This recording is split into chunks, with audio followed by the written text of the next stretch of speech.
Hi everyone, Phil Morey, Inspired Breath. It's winter and it's friggin' cold. I've just been in Melbourne for a week and yep, it was basically Antarctic winds all week and it was pretty hard to be outside. Anyway, it was good to visit my mother and to hang out with family, all three brothers together with mum. So it was a rare experience and yeah, we got through it. It was good. So, just wanted to talk to you about a little experience that I had when I went out to a laser light show.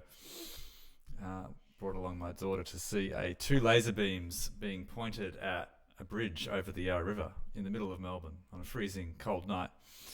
And struck me was that how beautiful it is when these two elements come together, like the laser beam focus of the green laser from both ends pointing at the bridge and moving around. Plus, they had jets of water being sprayed up into the air, and the laser beams would like highlight the particles as the water went up and moved through the laser beams. And what sort of struck me was that, like it's a bit like that distinction in consciousness that the neuroscientists have between lantern consciousness and singular consciousness. So adults mostly have the latter, singular consciousness, where we're quite focused on, the mundane reality of life and focused on tasks and how we are in the world, getting fit, eating, etc., etc. And kids often have what they call a lantern consciousness, where everything is eliminated and all information can come in at once almost. And it's like they can jump from one to the other or accept more different points of view more readily. And what struck me with the light show was it's a bit like those two elements sort of meeting together to create this beauty. And so it's a bit like breathwork session where you're in a breathwork session, we're definitely allowing that ego consciousness or singular adult consciousness to take a back seat and the diffuse information to come in, which can be quite healing and profound for a lot of people. And certainly is for me, and that's why I liked it so much when I first came to it 10, 12 years ago. And I'm really looking forward to sort of talking about this much more in our breathwork training coming up in October. And what it shows me is that, there's so many different ways to look at consciousness and how we perceive things and what we're perceiving, and we're witnessing the perception of what we're witnessing, so to speak.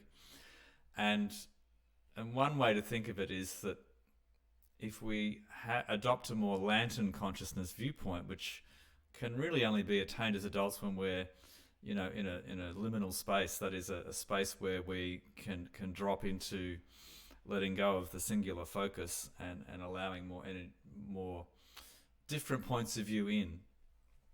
And those things can happen through, psilocybin, breathwork, trance states, meditation, all sorts of things. Even prayer. So these things can sort of help us be able to take in more information and useful information, but it's not an intellectual process. It's like an allowing, and that's what breathwork offers, in my opinion. So anyway, we kept walking up into Chinatown and one of those extraordinary experiences where suddenly around a laneway there was this banging and crashing and what's going on here and trumpets playing, and there was this sort of fantastical mix of only Melbourne can put this on, but a modern version of a mini Chinese dragon festival mixed with sort of indigenous weaving sculptures that had people inside them, and it was just this fantastic spontaneous moment where all the adults and all the kids were like, wow, what's happening? And it's like,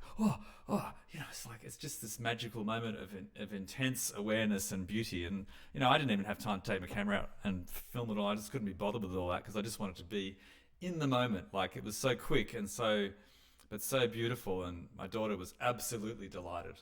And so just another expression of art and humans that we can make this magic happen so quickly and so spontaneously. From the one minute we're hungry and cold and tired, and the next minute we're in somewhere else. And so That's what happened on last Friday night in the middle of Melbourne. So, look, we can always use day-to-day life to illuminate how we think about the world and what gives us joy and what doesn't give us joy. So anyway, I've got a couple of events coming up in Bermagui, and we've finally reconstituted our breathwork training coming up on October the 21st at the Tibetan Buddhist Centre up in Tulba. So there's more details down below. Hope you're having a great June, and this is Phil signing off from Inspired Breath. Stay warm, rug up, and adopt a lantern consciousness where possible. Bye.